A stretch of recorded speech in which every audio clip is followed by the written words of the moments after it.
So everyone is hearing me, and I need you all to please keep your mic mute and keep on participate because we'll have short discussion as well. So today the topic of our discussion is coma, brain death, and what are the neurological support if a patient is presenting to you or coming to us in ER.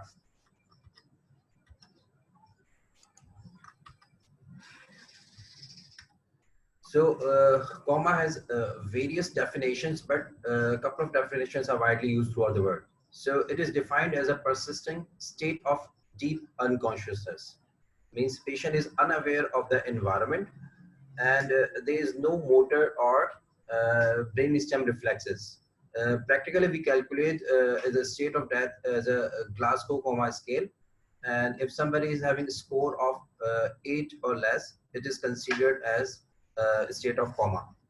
So there are lots of causes of coma. Starting from commonest causes are metabolic causes, vascular causes, traumatic, as well as other causes. And before going to discuss the causes of coma, there are different systems or reticulating systems activation in the brain, which is concerned with the consciousness and with the intellectuals activity of the brain. So these includes shortly ascending reticular activating system, because you may be asked in the exam, what are the activating or systems which are involved in the awake or state of consciousness. So these are ascending reticular activating system, which consists of brainstem, hypothalamus, thalamus, and that determines the level of arousal or state of awakening. Another is cerebral hemisphere, which interacts between functional areas of the cerebral hemisphere, and it is usually concerned with the intellectual activities as well as emotional activities. So interaction between the cerebral hemisphere and the reticular activating system is essential for the proper functioning of our level of consciousness or arousals. So ascending reticular activating system, which starts from the lower border of the bones to the ventromedial thalamus. And the cells of origin of the system occupy the paramedian area of the brainstem. If you can see in this picture, here is the area of thalamus, and this is just below. There is a midbrain and bones, which are ascending reticular activating systems. Now, there are different stages or levels of arousal of consciousness. First, what is conscious level?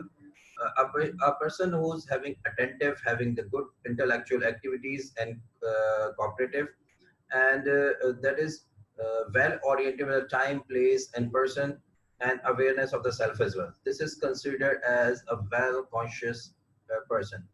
Confused, who is conscious, means that is aware of the environment, time, place, and person, but talks irrelevantly. If you ask कि आज जो है आपका नाम क्या है, then he keeps on saying कि मेरे घर में इतने अफराद हैं. तो जो irrelevant, उसका कोई basis नहीं बनता, उसका कोई sense नहीं बनता, logical को answer नहीं होता, वो irrelevantly आपके साथ interact कर रहे होते हैं. Drowsy, because के confused और conscious में डिफरेंशिएट करना बड़ा इंपॉर्टेंट है, तो बहुत सारे लोग इसको कंसीडर करते हैं कि पेशेंट जो है वो कॉन्शियस है. तो उसके अंदर सारे पैरामीटर्स होंगे, पेशेंट जो है वेल ओरिएंटेड भी होगा टाइम, प्लेस, पर्सन के साथ, लेकिन जो उसकी टॉक जो कि वो इररेलेवेंट होगा, जो आपका क्वेश्चन है उससे डिपेंडेंट नहीं होगा, उसके वो बायास होगा. ड्राउजी पेशेंट इसमें कॉन्शियस नहीं होगा, तो पेशेंट स्लीपी होगा लेकिन इजीली अराउजेबल होगा. क्या पेशेंट को आवाज देंगे सपोज सलमान कादिर, तो वो अराउज हो जाएगा. Stupor, in contrast to drowsy, patient is in deep sleep and can only be aroused by painful stimuli. Unconscious, coma patient is unconscious, and that is neither responsive to verbal command nor with the painful external stimuli. Means in any of the external stimuli, patient is usually unresponsive. This is called as coma. So start with the consciousness, then confused, then drowsy, Then stupor, drowsy, and stupor may have a difference. Means drowsy is sleepy but easily arousable, whereas in stupor, a patient can only be aroused by painful stimuli, right? And comatose patient usually they are non-responsive to any external stimuli. That could be painful, could be motor, or else. So how you communicate or how you determine the conscious level in case of if you are doing a patient or healthcare professionals, or then you consider as a GCS. Here we have shown example, a patient who doesn't open his eyes. If you have calculated GCS, I'll show you. GCS consists of total score of 15. Motor having 6 score, verbal 4, verbal sorry 5, and eyes having 4 scores. So 6 plus 5 and 4 is 15. I'll show you what are the scores which consist of GCS. So what are the causes of coma? As I told you earlier, there are lots of causes which include the metabolic causes, that the commonest one. Other are the vascular causes. Infection causes are very common in this part of world, where the common infections are cerebral abscess, systemic sepsis, meningitis, encephalitis. They are usually diagnosed at a very later stage when patient comes to the state of coma. So metabolic causes commonest are drug overdose in Western countries, where in our part of world is hypoglycemia, hyponatremia, hyperosmolar coma in cases of diabetic patients, and in case of CKD patient, uremic encephalopathy is very common. Hepatic failure in patient of cirrhosis of liver or drug overdoses, or even acute fatty liver of pregnancy, where a patient presents with a fulminant hepatic failure.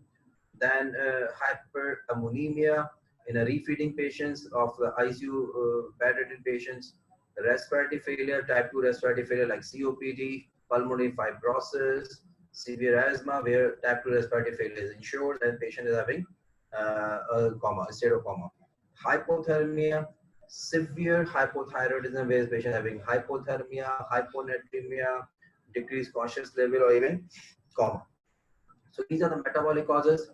Other include trauma, where cerebral contusions, subdural hematoma, extradural hematomas, and even diffuse axonal brain injuries, where multiple trauma to the brain, and diffuse axonal brain injuries to the various areas of the brain.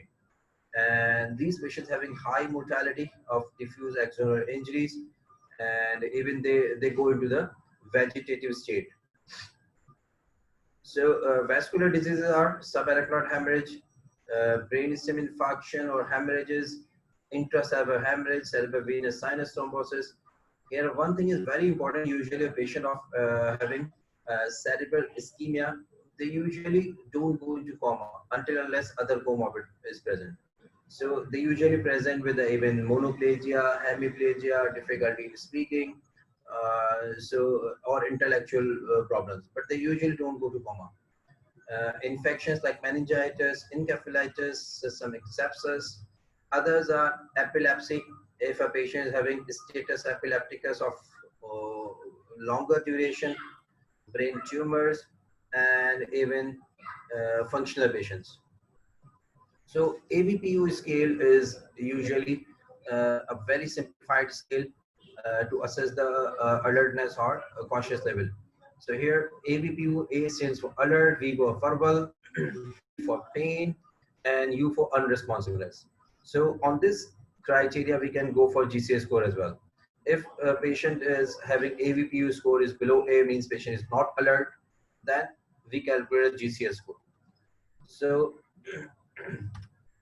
GCS score, as I told you, maximum score of 15 and minimum is 3. And it consists of GCS having 3 parameters. That is eye opening, as I told, it consists of 4 score, best motor response 6, and verbal is 5. So if a patient is having spontaneous eye opening, like we all of us, then it scores 4. If to speed, like somebody is having closed eyes and you are calling his name, and he keeps on opening his eyes, then the score is 3. To painful stimuli, then 2, and if no response of eye opening, then it is considered as score 1. Best motor response, again, it consists of 6 scores.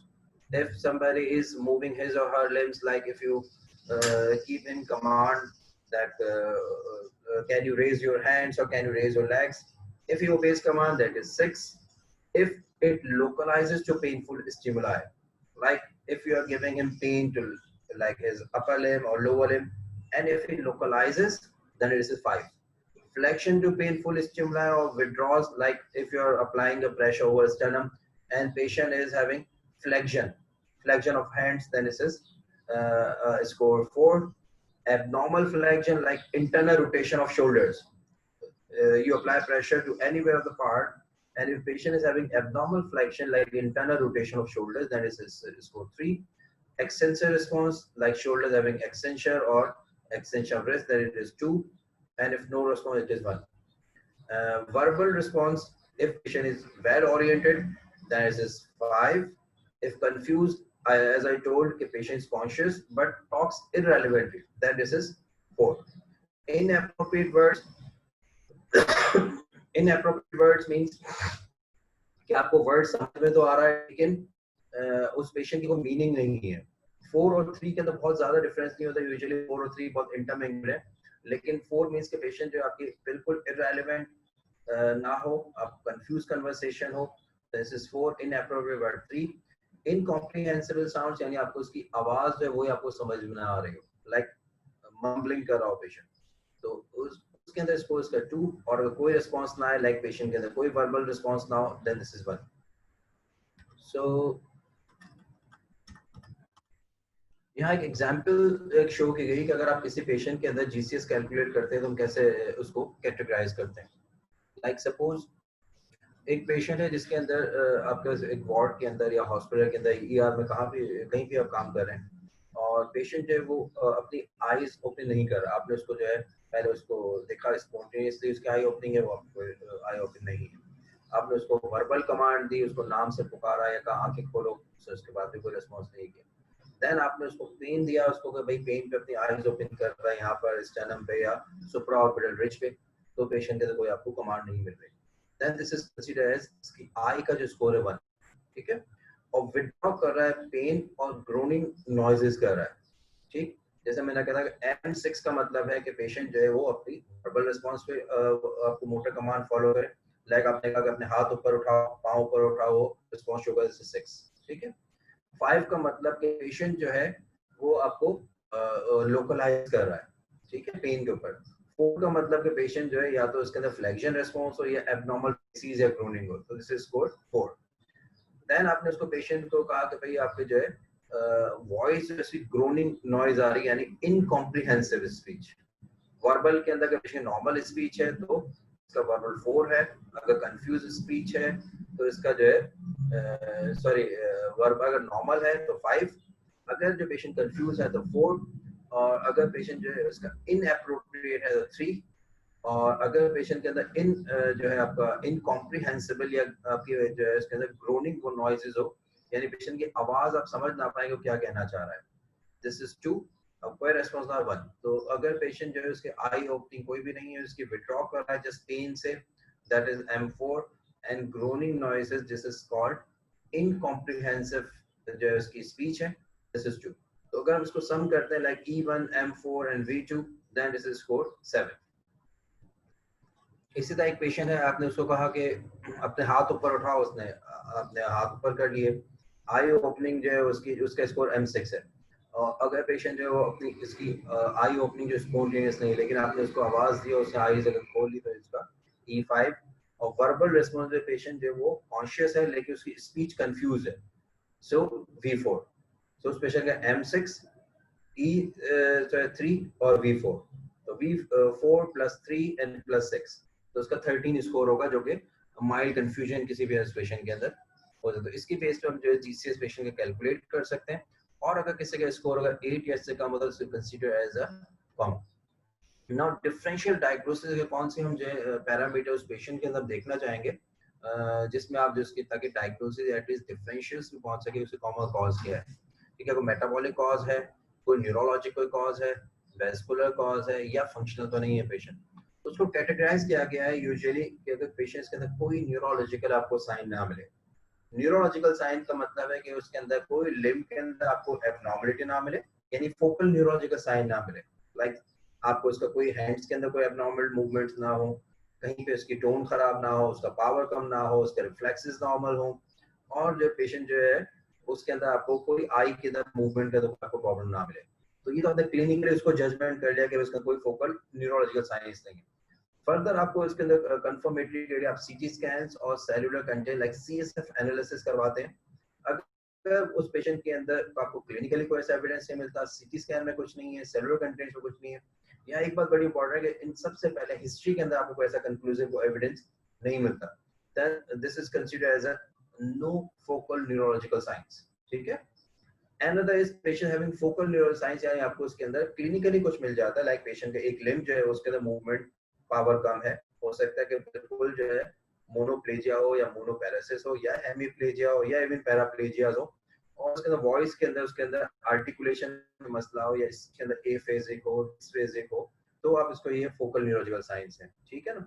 तो उस cases के अंदर आपको clinically भी evidence मिल गया, साथ में supportive के तौर पर हम सीएसएफ के अंदर देखेंगे, सीएसएफ में कोई हमें प्रॉब्लम तो नहीं मिल जाता, या सीटी या एमआरआई एबनॉर्मल। दूसरा पेशेंट का साइंस ऑफ मैनेजर इरिटेशंस मिल जाए आपको क्लिनिकली, पेशेंट के या तो नेक में रिजिडिटी मिल जाए आपको, या ब्रूड्सन की या कर्निक साइन जो कि साइंस ऑफ मैनेजर इरिटेशंस है, वो अगर आपको मिल जाता है तो हम देखते हैं कि पेशेंट के अंदर साइंस ऑफ मैनेजर इरिटेशंस है, जिसके अंदर 3 या 4 डिफरेंशियल्स मिलते हैं हमें। यूजुअली पेशेंट जिसमें सबएराक्नॉइड हेमरेजेस हो जिनमें साइंस ऑफ मैनेजर इरिटेशंस मिलते हैं, और बैक्टीरियल मेनिंजाइटिस है या ट्यूबरकुलस मेनिंजाइटिस है जिनके अंदर आपको साइंस ऑफ मैनेजर इरिटेशंस मिल जाते हैं।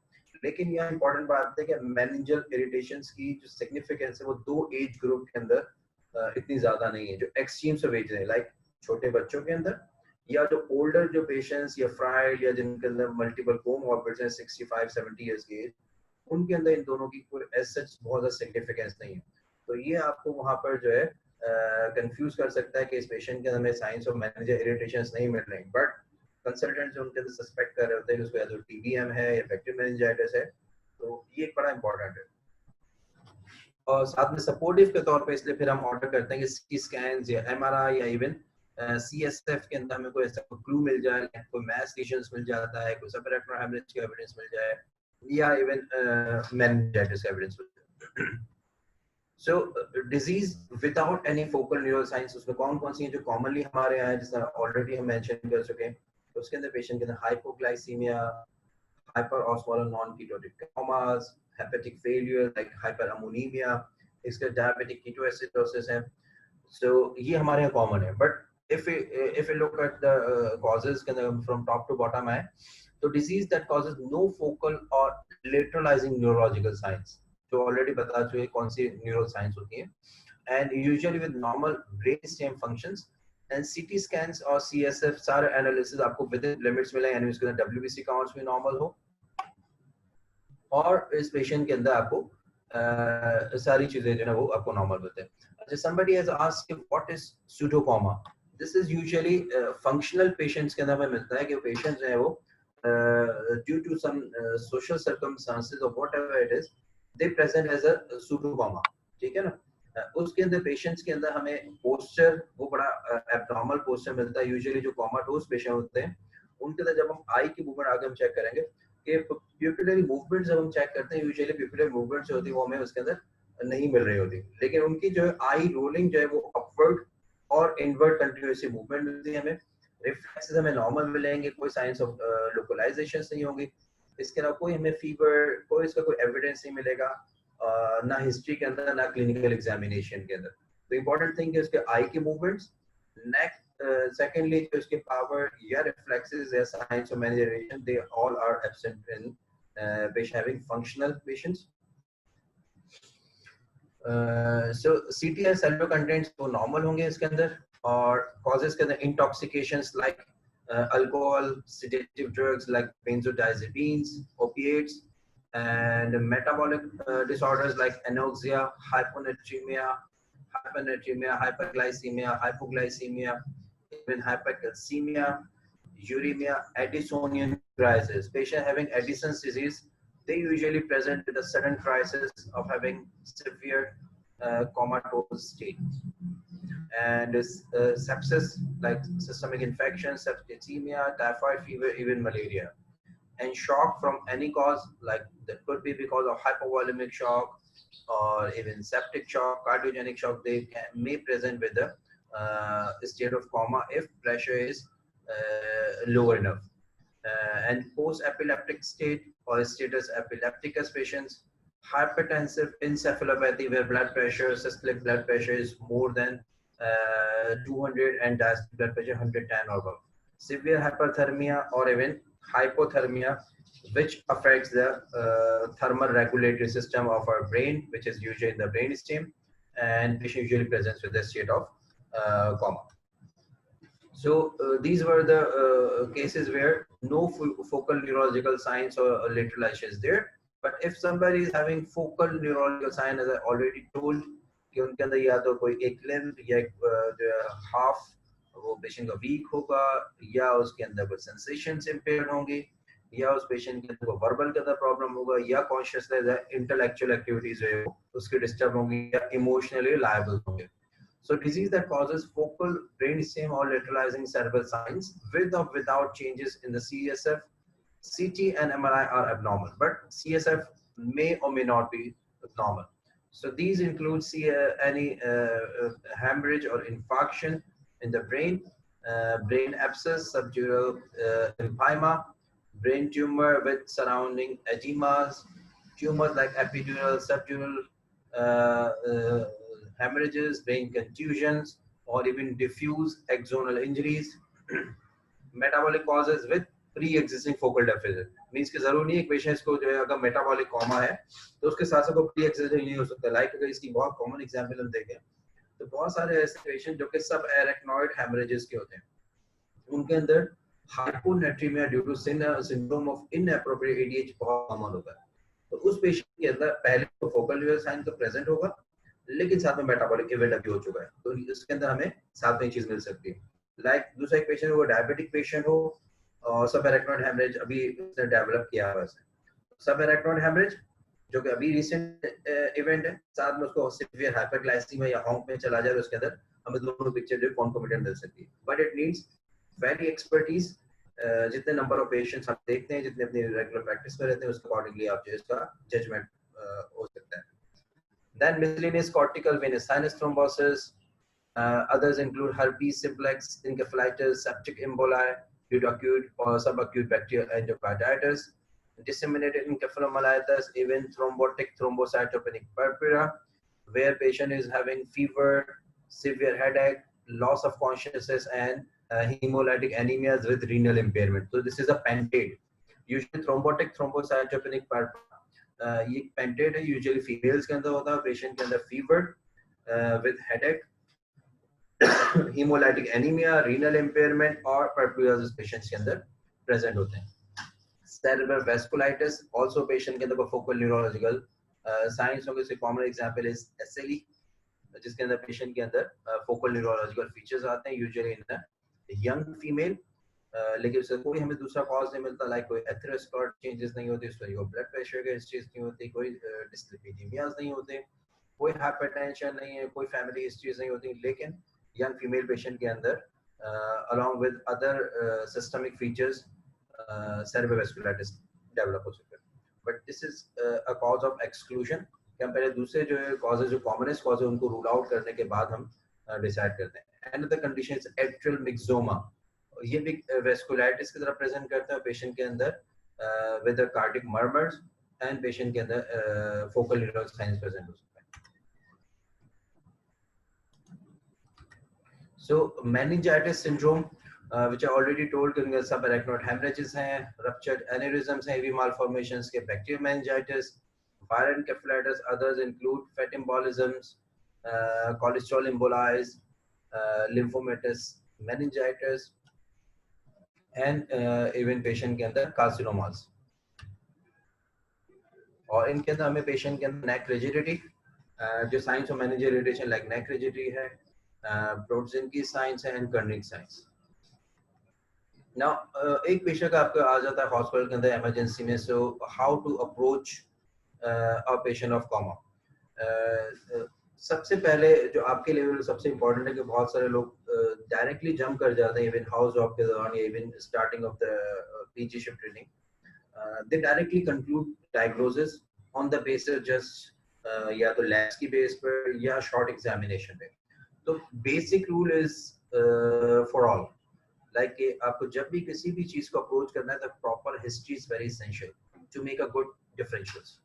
So जिस तरह दूसरे पेशेंट के जैसे आपको जो है हिस्ट्री बड़ी इंपॉर्टेंट होती है तो उसमें आपको पेशेंट को देखना है कि उसका ऑनसेट कैसा था, सडन ऑनसेट है, प्रायर कोमॉर्बिड्स तो नहीं है, फीवर की हिस्ट्री तो नहीं थी, कोई इसके ट्रॉमा की कोई हिस्ट्री तो नहीं है, देन व्हेन दैट हैपेंस उस वक्त पेशेंट के स्टेट क्या था, क्या पेशेंट सो रहा था, घर में बैठा हुआ था, कहीं जा रहा था, या कोई सडन कोई सीवियर स्ट्रेस था.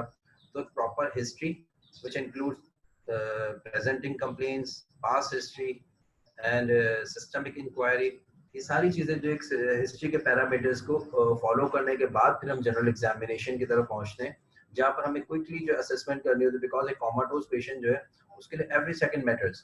सो क्विकली आपको जब आप एग्जामिनेशन करें तो उसकी बेस पे आपको पेशेंट की जो है ट्रीटमेंट को किसी तरह सफर नहीं करना है बिकॉज ही और she may die in few minutes अगर हम डिटेल एग्जामिनेशन उस पर करने बैठते हैं. So, जब भी पेशेंट एक कोमाटोज आता है उसमें आपको एबीसी तो जिस सब पेशेंट का करना है वो आपको जरूर प्रॉपर्ली उसको करना है कि एयर वे ब्रीदिंग सर्कुलेशन, इसके अलावा ब्लड को विड्रॉ करना है for routine parameters. Like her patient के अंदर आप जो कोमाटोज पेशेंट आएगा उसमें आप जो पेशेंट की सीबीसी, यूरिया इलेक्ट्रोलाइट्स, अर्जेंट आप ब्लड शुगर्स भेज देंगे उस पेशेंट के, बायोकेमिकल पैरामीटर्स, और क्योंकि हर सेटअप में अवेलेबल नहीं है, अगर आपका सेटअप के अंदर अवेलेबल है तो ड्रग स्क्रीनिंग जो है इंटॉक्सिकेशन के लिए वो बड़ा इंपॉर्टेंट है, जिसके अंदर पैरासीटामोल है, अल्कोहल है, जिसके इंटॉक्सिकेशन के लिए आपको फॉरन से अपने सैंपल ब्लड के और यूरिन के भेज दें, right. So attention is then directed toward assessment of the patient severity and diagnostic evaluation. कि आपको पेशेंट को असेस करना है कि whether this is true comma or false comma, and if this is true then severity.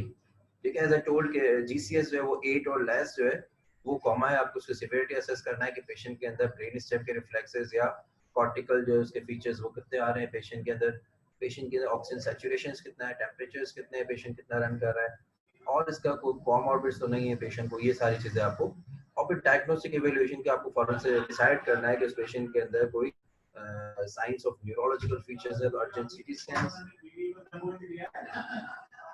दूसरी possible जो because के comatose patient है तो पेशेंट में वो सेल्फ आपको हिस्ट्री नहीं दे पाता, तो इसलिए आपको जो कुछ इंपॉर्टेंट इन्फॉर्मेशन जो है आपको, इसका पूरी टीम वर्क होता है कि आपके जिसका PGs, एचओज, medical officer, they are involved in these comatose patients. So one of the team members lead the total scenario, and all are given some responsibilities. Like house officers are given कि वो information collect करें from the relatives, कोई paramedics, कोई ambulance personnel है, या कोई और जिसने नियर बाय जिसने ये सारा इवेंट देखा हो. ठीक है, उसमें जो इसके मोड ऑफ ऑनसेट क्या था, क्या सडन था, ग्रेजुअल था, then circumstances क्या था, इस पेशेंट के rapidly with neurological symptoms develop. Usually one thing is very important for you people, जो vascular causes है they are of sudden onset, like subarachnoid hemorrhage हो गया, infarction हो गया पेशेंट को, subdural hematomas हैं, they are of sudden onset, whereas usually infective causes are gradual, like bacterial meningitis patient जो 3-4 दिन 5 दिन उसको low grade high grade fever रहता होगा, then patient जो है वो जब रेज आईसीपी होता है तो वोमिट के साथ प्रेजेंट होता है, और फिर जब सादा होता है तो दवा लेके डॉक्टर साहब हम काफी दिन से दवाएं ले रहे थे और अब पेशेंट जो है वो हमारा अनकॉन्शियस हो गया. तो ये भी आपको बड़ा अच्छा एक क्लू देता है कि मोड ऑफ ऑनसेट जो आपको डिसाइड करता है कि इटियोलॉजी क्या है. ठीक है, सो अगर एक पेशेंट जो है अगर सडन ऑनसेट के साथ प्रेजेंट कर रहा है तो आपका मेन जो आपका जो होगा वो वेस्कुलर कॉज, और इसके अलावा कोई ड्रग इंड्यूस कॉजेस, लाइक उसने सडन जो अल्कोहल इंटॉक्सिकेशन किया है, पैरासीटामोल इंजेक्शन किया है, या एसिटामाइनोफेन या कोई और ड्रग उसने ओवरडोज लिया. ठीक है, या फिर एक पेशेंट डायबिटिक पेशेंट है and all of a sudden उसने अपना मील स्किप किया, वो हाइपो ग्लाइसीमिया में चला गया. Usually hyper osmolar hyper ketotic coma जो है ये भी ग्रेजुअल होता है कि पेशेंट की आइसा शुगर 350, 400, 500 पे होती है, पेशेंट थोड़ा सा जो है वो ऑल्टर्ड स्पीच या ऑड बिहेवियर्स होते हैं और फिर वो कंफ्यूज होते हैं और फिर कोमाटोज होते हैं. तो ये चीज बड़ी इंपॉर्टेंट है कि आपको डिफरेंशियल्स मालूम हो कौन से जो है वो अक्यूट ऑनसेट है, कौन से ग्रेजुअल है. So circumstances rapidly with which neurological symptoms develop are very important. and antecedent symptoms like confusions, headache, odd behaviors, dizziness, weaknesses, fever, or diplopia are very important, because diplopia means double vision, vomiting, headache, seizures. ये इसके तीन differential चार differential आपको mind में होने चाहिए कि अगर हेडेक, फीवर, सीजर्स आ रहा है, डिजीनेस है या वोमिटिंग है, तो ये रेज आइसोलेशन के फीचर्स हैं, ठीक है ना, जिसके अंदर पेशेंट सब इलेक्ट्रोड हेमरेज हो सकता है, रप्चर बैरियर एन्यूरिज्म हो सकता है पेशेंट को, इंट्रासेरेब्रल हेमरेजेस हैं, सबड्यूरल हेमाटोमास हैं, इसके अलावा पेशेंट के अंदर हाइपोस्कुलर हाइपरकीटोटिकोमास हैं, और इवन इनकेफेलाइटिस जो वायरल हो सकते हैं या मेनिंजाइटिस हो सकता है, ठीक है। use of medications, drugs, alcohol, as I already told, the diabetic patient हो, hypertensive patients हो, like hypertensive patient अपना drug skip कर दिया, और medications वाले patient अपने drug है तो stop किए, या उसने meal skip किया, या alcoholic ने alcohol intoxications. So ये सारे जो है हमें history के अंदर सारे parameters quickly जो है वो follow करने के बाद हम किसी conclusion पे पहुंचते हैं.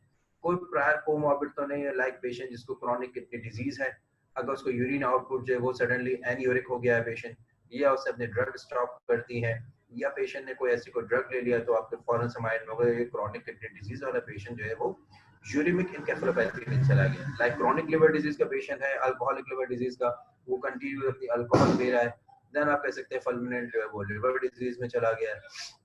पल्मोनरी कोई पेशेंट है, लाइक सीओपीडी वाला पेशेंट है, सडनली उसने अपनी स्मोकिंग जो है वो उसको ज्यादा बढ़ा दी है, या आपने ड्रग उसने ले लिया कार्बन डाइऑक्साइड रिटेंशन की वजह से, हाइपर कैप्निया कैसे पेशेंट चला गया है। इवन हार्ट वाला पेशेंट जो है कार्डियक फेलियर का पेशेंट है, एंड अगेन उसने अपनी ड्रग स्टॉप की है, या उसने डायरेटिक्स को विद होल्ड कर दिया है, या ओवर डायरेसिस के ऐसे डिहाइड्रेशन के ऐसे पेशेंट जो है वो कोमाटोसिस में चला गया। तो ये सारे हमें पैरामीटर्स पूरे करने होते हैं, इसके बाद ही हम किसी डिफरेंशियल्स पे या डायग्नोसिस पहुंचते हैं। जस्ट ऑन द बेसिस पे हम कंक्लूड कर बैठते हैं कि पेशेंट के सीटी स्कैन के अंदर ये चीज आ रही है, और पता चलता है कि वो कोई और उसको जो है बैकग्राउंड में कुछ और था, वो इंसिडेंटल हमें इन्वेस्टिगेशन से कोई चीज मिल जाती है, ठीक है। या कोई और कोई मेडिकेशन डिजीज है, लाइक पार्किंसन डिजीज है, उसमें पेशेंट जो है उसने अपनी ड्रग स्टॉप कर दी है, या सडन फीवर की वजह से और इन्फेक्टिव कॉज क्या से पार्किंसोनिज्म वाले पेशेंट है वो सडनली डिटोरेट हो जाते हैं। अच्छा, अब क्लूज क्या है? क्लूज आपको पेशेंट के साथ मिल सकते हैं, पेशेंट की या तो कोई क्लॉथिंग से या कोई हैंडबैग से। सपोज क्लॉथिंग से अगर पेशेंट, जिस तरह बहुत सारे फार्मर्स हैं वो अगर जो है पेशेंट डिटॉक्सिफाइंग एजेंट्स यूज करते हैं, जिसको हम कहते हैं कि कॉलिन ईस्टेज इनहिबिटर्स, जो स्प्रेज वगैरह जो ये फार्मर्स करते हैं, उसको आपको उसमें सोप से आपको पता चल जाता है कि कोई स्मेल, या उससे आपको अंदाजा हो सकता है। हैंड बैग या कोई पर्स या कोई ऐसे इसमें सुसाइड नोट है, या कोई ड्रग्स पड़ा हुआ है, या पॉकेट से कोई चीज मिल जाती है। इसके अलावा जो पेशेंट को प्रॉपर एक्सपोजर बड़ा इंपॉर्टेंट है। कोई आपको जो इसके अंदर मार्क्स मिल जाते हैं कि पेशेंट कोई निडल मार्क्स तो नहीं है, पेशेंट के अंदर कोई सुसाइड किसी अटेम्प्ट्स तो नहीं किए, या इवन जो है किसी ने इसको हरास किया हो या ट्रॉमेटिक, आपको ये सारे तो इस पेशेंट को आपको overall detail history and examination, then आपका जो लेवल है उसमें आपको फर्स्ट हिस्ट्री एग्जामिनेशन पे आपका ग्रिप होना चाहिए, देन इसके बाद इन्वेस्टिगेशन और नेक्स्ट चीज। So careful examination for trauma requires of course careful exposure, and examine of the back is very important, because sometimes हम जो इसको फ्रंट से एग्जामिन कर रहे हैं बैक से हम देखते ही नहीं है पेशेंट को, तो वहाँ कोई हमें कोई एविडेंस मिल जाता है, इसका कोई निडल मार्क्स मिल जाते हैं, कोई पेशेंट जो कि अब ड्रग अब्यूजर वाला पेशेंट हो। If head trauma is suspected, then examination must involve first neck की stabilization बड़ी important है। ऐसा ना हो कि आपने जो पेशेंट की ड्यूरिंग एग्जामिनेशन उसके नेक को स्टेबलाइज ना किया हो, और पेशेंट की जो सर्वाइकल आपने ट्रॉमा कर दिया और पेशेंट जो all of the sudden collapse हो जाए। GCS for the severity of trauma, then proper attention should be given to brainstem and motor functions. Now examination will go very fast now. General examination है, then आपको specified examination. General exam आपको जब pulse देखना है, इसमें bradycardia और tachycardia important जो है आपके लेवल पे। ब्रेडिकार्डिया यूजुअली रेज आईसीपी की वजह से, या जो ओपिएट्स की वजह से, या पे पेशेंट को ब्रेन ट्यूमर ब्रेडिकार्डिया है। और टेकिकार्डिया यूजुअली सेप्सिस स्टेट हो, हाइपरथायराइडिज्म हो, यूरेमिया हो, या इवन जो पेशेंट जो है अनकंट्रोल्ड हाइपरटेंशन वाले पेशेंट, उनके अंदर एट्रियल फिब्रिलेशन की वजह से आपको इरेगुलर पल्स मिल सकता है। ब्लड प्रेशर अगर हाइपरटेंसिव पेशेंट है और आपको 120 180 200 के अराउंड मिलता है, और पेशेंट अनकॉन्शियस है, that could be hypertension, encephalopathy, low हो गया तो आपको एडिसोनिन क्राइसिस। तो यहाँ आपको ये देखना है, high blood pressure hepatic encephalopathy, low blood pressure with coma could be septicemic shock or other cause of shock or even Addisonian crisis. Temperature, again, fever in cases of all infective causes, hypothermia in alcoholics, sedatives, hypoglycemia, circulatory failures, tachypnea, again, in acidosis or respiratory causes, and aberrant pattern in cases of brainstem disorders where medulla oblongata usually. Skin के अंदर कोई injuries या bruises हैं, dry skin like diabetic ketoacidosis or patient having overdose of atropine which causes dry, warm, moist skin, hard skin, moist skin in case of hypoglycemic coma, cherry red in cases of carbon monoxide poisoning, those who are working in gas stations, needle marks and drug addiction, rashes for meningitis, that could be meningococcal meningitis or even septicemia, even endocarditis, and also rashes in case of TTP, thrombotic thrombocytopenic purpura. Order of breath is very important, like acetone, fruity order in case of diabetic ketoacidosis, fetal hepaticus. Fetal hepaticus जो smell है वो hepatic coma में मिलती है, and it smells like dead mice. ठीक है, जब चूहा जो मर जाता है उसकी जो अजीब सी जो smell होती है, that is fetal hepaticus. Acetone, it is a fruity smell. Uriniferous order in the uremic coma, and alcoholic order in alcoholic intoxication. तो जब हम पेशेंट देख रहे होते हैं, बड़ा इंपॉर्टेंट है कि आपको इन सब चीजों को देखना है, जिसके अंदर order is also very important, कि आपको ये पता होना चाहिए कि कौन सी डिजीज में हमें कौन सी ऑर्डर मिल जाती है। लाइक अगर डायबिटिक कीटोएसिडोसिस वाले एसीटोन की फ्रूटी ऑर्डर अगर आप सुनेंगे तो आप जिंदगी में कभी नहीं भूल पाते। एंड फीटल हेपेटिकस भी again in comma. So this is again for the postures, brainstem reflexes, sizes of pupils, examination of motor, manage irritation signs. Now important thing is brain death. So what is the brain death? It is a state in which cortical and brainstem function is impaired or lost. Cortical functions are already told कि patient के कोई limb की weakness होगी, patient के अंदर जो intellectuals loss हो जाएंगे, ब्रेन स्टेम फंक्शन के पेशेंट के आई मूवमेंट्स हैं इसके अंदर, और diagnosing brain death is usually very complex and done by only physicians with appropriate expertise. Another thing is locked-in syndrome. It is again a subset of brain death or decreased consciousness, where patient is paralyzed but eye movements are intact. ठीक है ना, इसके अंदर usually patient के अंदर brain stem तो उसका abnormal है, बट हेमिस्फीयर का फंक्शन जो वो इंटैक्ट होता है. Another thing is vegetative state. It implies the retention of some retention of brain stem function, minimal cortical function with loss of awareness of the environment. So ये तीन categories हैं कि brain death के अंदर एक patient जिसके अंदर cortical और ब्रेन स्टेम फंक्शन इंपेयर्ड हो जाए, दिस इज ब्रेन डेथ.